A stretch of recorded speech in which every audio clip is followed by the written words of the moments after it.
Alright guys, so RTA Season 9 started today, and I thought what better way to get ourselves in the mood for it than watching some amazing RTA action. So I YouTubed some stuff, found a couple clips here of some nice RTA fights that I think you guys might be interested in. There's definitely no violent proc abusing monsters. Everything's 100% fair.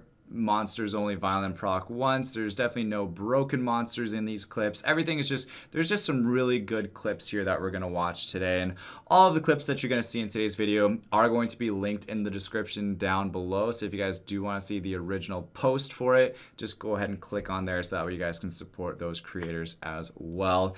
But honestly, though, I am actually pretty excited about Season 9 RTA just because I think the Dragon Knight transmogs are actually pretty sick looking. I do want to know your guys' opinion about it, though, so drop your comments down below, and who knows, you might actually win a Samsung tablet. But yeah, without further ado, let's go ahead and take a look at some of these fights here and see if we can motivate ourselves to actually want to play some RTA in Season 9. All right. Don't forget, guys, every time you comment and like one of my videos this month, you'll be entered to win a Samsung tablet. Just make sure you're subscribed to the channel and hit the bell so you're notified whenever I post a video, because the more videos you comment on, the higher your chances are to win. Good luck. All right, so we're just going to jump right into a fight here, and this is the classic US versus China rivalry. Now, Diana is on the China side, and so are the violent procs, of course. So we'll see if there's a trend throughout these clips today, if there's anything that we can find in common. But the Diana's gone about 7 or 8 times now so far, if I've been counting correctly. Of course, every time she goes from human form to pony form, that does count as a turn because she does have a skill cooldown just like every other unit does. If you guys didn't actually know that, she does have skill cooldown.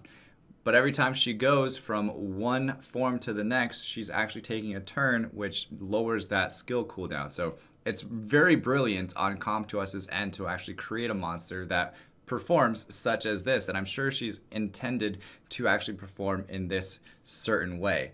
So again, we do have the next clip now going on, and Diana's been procking for about a few minutes now, and of course it's the US versus China once again, and Wusa actually put a shield up. Diana was like, I don't care, I'm actually going to take that shield, I'm going to use it against you with dots, and then I'm going to stun you, and then I'm not really going to care that you're stunned because I'm just going to kill you, and then I'm going to move on to your friend Samath now. And the poor Samath doesn't even know what's going on. He's like, dude, I haven't even got a turn yet.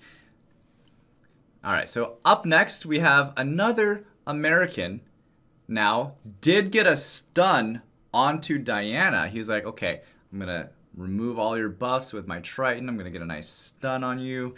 And then I'm actually going to reduce your attack bar and allow my Hathor to go. But then Diana was like, wait, no, every time you touch one of my friends, I'm going to gain attack bar back. So you don't get to do that. And then you stun me. You think I'm not going to violent proc out of that? Well, she's like, I'm going to violent proc out of that. And now I'm going to go about 20, 25 turns or so and change this from the, thinking you were going to win into, hold my beer. Hold my beer. Now, this guy's actually counting the times that she's procking from pony form to human form. Now, of course, every time she actually takes a turn, she's getting a few turns in between every single time that she does that. Of course, we saw the Perna proc in between there, but that doesn't mean that Pony was done. She didn't allow you to have a turn. Pony will allow you to have a turn when she wants you to have a turn. I just want you guys to kind of be aware of that. And she went about 25 times that round. So pretty fair compared to the other team not really getting a chance to move. So that's good. Next up, we have a Korean versus a poor, unsuspecting American once again. We should probably, if you're American, guys, if you have an American flag, you should probably just switch that out to either Chinese or Korean. I think it actually might give you a better chance to violent proc. And this isn't anything that, this isn't something that only happens every once in a blue moon. This happens a lot. So this is something that happens quite a bit. And you can almost count on Diana to do this, pretty often. Switches back over to human form, switches back over to pony form, switches back over to human form once again, trying to work on that Mo Long. Now, Feng Yan got a turn in there. But that doesn't mean that Pony was done. She was like, okay, I'll let you have a turn because I want you to let you have a turn. And then I'm going to take this back. All right, so we have actually the same Korean guy. So this shows you how often this actually happens because it's the same Korean guy, same upload, but different time, different fight, obviously. And it's another about, 16, 17, 18 turns that she gets to take before the enemy even gets to move. So she goes for the stun onto Fermion, doesn't actually get it. So, okay, we'll try again. See if the, second time's a charm. Okay, no. Let's switch back over to human form. Try to work on the water lightning emperor. See if we get a stun this time. No, we'll try again. Move over to the water lightning emperor once again. He does get a turn in between, but again, only because Diana let him. She does get the turn back, and then he's just like, you know what? Screw this. I'm out. I quit. I surrender. Okay, look at we have something here that doesn't happen very often. This is an American player with the Diana, and now the American player is going to get the violent procs. Interesting. Typically, it's always happening against them, but this time it's actually happening for him. Okay, so switches back over to pony form. Takes out that nice Sierra there. Poor Drandip thought, I'm going to bring a Sierra. She's going to get a turn for sure. Not necessarily the case. Now Diana can actually solo out these 3 units. It doesn't even matter what other units Lion, Poke, AB brought with him, because they can't really do anything about it. Because if you do actually happen to get lucky enough to get a turn against Diana, and you happen to not be able to proc her into a violent procking frenzy, then you may possibly get a hit on her. But then at that point, you're going to just run into her just being extremely tanky, which is, it's never fun. This again, Blindos thought he got a stun on Diana, thought he had 4 monsters, thought he was going to be able to come back from this.